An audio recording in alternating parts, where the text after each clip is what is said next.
I'm not sure if you can tell, chicks are over there now, but we started up in this corner, and they don't do as much obvious poop damage and scratching damage as they're little. But then we moved them down, and it got a little bit worse as far as poop damage, which is actually not damage. It's actually good fertilizer for the pasture. But you can tell it got a little thicker here, and then this is the last section they were in, and we started at this end. This patch here is where we had hay for the heifer until while she was quarantined, and until we put her in with the rest of the animals. But they still did some damage there, and you can see where they have it all pressed down and fertilized over here. So now we're going to swing all the, well, I got to get that charger and take up there, but after all that circus you just got to watch, we're going to go back up here. We'll do one section there, and I think we might get, I don't know if I'll get 2 sections here or 3. I think I get 3. So we'll have 3 days in that one, then 3 days here, 3 days here, and then we'll scooch over here in the middle and do 3 days, 3 days, 3 days. And then we'll go out in the back pasture if they're still here. Let me think. July 15th is when they go to freezer camp. So We're July 11th today, or June 11th today. So a little more than a month. So 3, 6, 9, 12, 15, 18 more days in here. So yeah, we'll go out in the back pasture before they're done. And then we'll let this one rest. And John will mow it for everything that they haven't already trampled down. And we'll let it rest for a while, and it should come back greener and prettier than before.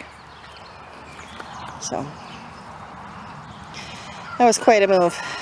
I don't usually move them that far, but I decided to do that today in this pasture so that when we do come down and then over and back up, the first move into the big pasture will just be a short one from the center up there to the corner over here. And that way I don't have to, well, maybe not the corner, that's where the water is. But that way I won't have such a big move again, and I definitely don't want to do a big move like that when I've got 2 goats, a heifer, and a horse running around. I don't know if you got to see them running on the video or not. I'll have to check all that out. I finally have all of my peppers in the ground, and 1 marigold. The first marigold, by the way, that I have grown from seed to actually get to flower. I had a couple gem marigolds last year that grew and flowered, but this is the first like regular small marigold that I've gotten to flower, so kind of cool. Anyway, there is a little bit of organization in here. They are pretty intensely planted, and there's a reason for that. I mean, peppers like to be 8 to 10 inches apart. They like to hold hands or touch shoulders, however you want to call it. And so because I had so many peppers and I don't have that much space prepared, I went ahead and did them 8 inches apart, at least mostly. I'm sure some of them I've got a little closer, a little further. So the cooler ones are on, well, these are all considered hot peppers. They have some heat, although some of them have so little that I don't really count them as hot peppers. But the milder ones are on this side, the hotter ones are on the other side. These first 3 in this row are Anaheims. Then we have 3 Hungarian semi-hot wax. Then we have 3 of the Pasilla Bajíos. And then we have 3 mystery peppers because I forgot to label them when I saved the seeds. The second row has 6 poblanos all the way up to here. Poblanos are about 2,000 on the Scoville scale. Everything in this first row is like 700 to 1,000.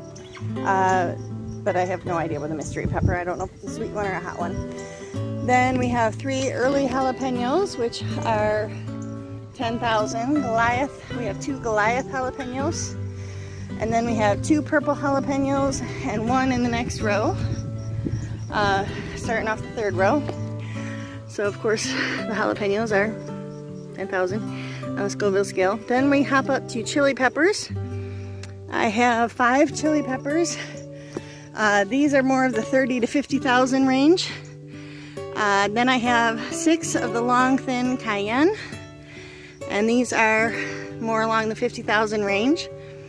Then way down at the end is a buena mulata, one of my favorites, 30 to 50,000 range. And from there we go around the garbage to this, the 3rd row on this side is going to be 5 more of the buena mulatas, because I do love those. They're a long, thin purple pepper that really gets its heat when it ripens to red, but I love eating it when it's purple. Then we have 3 Tabasco peppers. Now we're hopping up to about 100,000 on the Scoville scale. And then we have 4 of the chiltepins, which chiltepins are said to be the original hot pepper from the American Southwest that most other hot peppers are derived from. Whether or not that's true, I don't know, but that's what I've read. Then I guess technically this would be the 5th row. Second one on this side is lemon habaneros. There's 6 of those. John likes to dry the habaneros and have them for a spicy powder. Then we have 6 regular habaneros, and that finishes out this row. The habaneros are about 350,000 on the Scoville scale, and that is as high as I go in my garden. Sometimes we have kids here, and habaneros are super hot for me, and I don't want anything hotter than that if kids are going to come snacking in the garden. Then this last row is just a short row, and you can barely tell, but these are the black pearls. I didn't bother labeling them because they're the only dark purple foliage pepper that I have. So there's 6 of those, and while they are in the 30 to 50,000 range, so they're kind of out of order, they're purple. I wanted them to be on this pretty side next to my greenhouse. So as I'm walking to my greenhouse, I will see pretty purple foliage and purple peppers with, eventually they will ripen to bright red. So it's gonna be beautiful on this little side here. And then of course I put the Guatemala purples down there. A couple of them are on the end, so I can just kind of grab them whenever and see them. But the rest will be kind of hidden behind the habaneros. And that's also why I have the purple jalapenos on the end over there. I just like to see all my purples. So anyway, this is the pepper bed. We will see whether or not I have them too intensely planted or not. I've seen people do it this way and they do just fine, but I don't have the best soil either. So everything on my property at this point is an experiment, simply because I'm working with a base of heavy clay. But the wood chips that I put down a couple years ago are starting to break down and turn into lovely soil, so hopefully things will do a little bit better. Alrighty, finally, peppers in the ground. Hopefully we'll have a good harvest of hot peppers and we'll be able to make some more hot pepper spice.